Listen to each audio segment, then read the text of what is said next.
Les infermeres són molt importants. Primer perquè són part de la formació de qualsevol metge. En les residències són fonamentals quan t'expliquen coses que a vegades que són d'aplicació pràctica. Ja no la teoria i els llibres, sinó la pràctica. Però a més són les mestres del cuidar, de la cura i de l'avaluació. I això moltes vegades els altres ho hem copiat.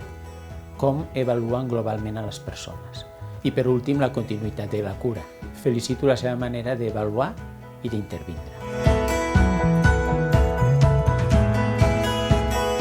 Els infermers sempre han estat a primera línia i sempre ho estan, ja que un pacient quan arriba a l'hospital el que el rep i està allà esperant-ho és l'infermer i considero que és un pont de connexió la figura de l'infermer entre l'usuari i la resta de l'equip.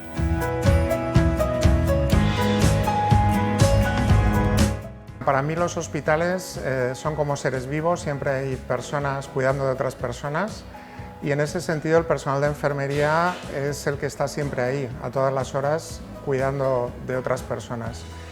Y en ese sentido para mí son el alma de los hospitales, el verdadero alma.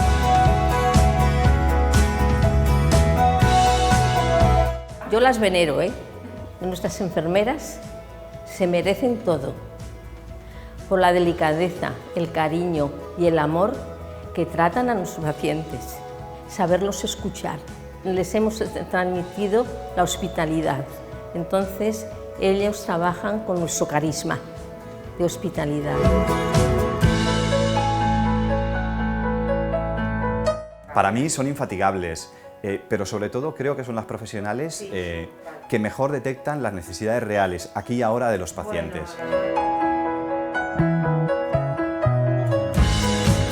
Para mí, enfermería es capacidad de entrega, humanidad y una pieza clave dentro de nuestra institución.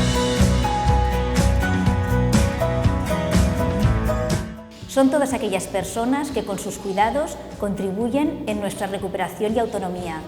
Gracias por estar siempre.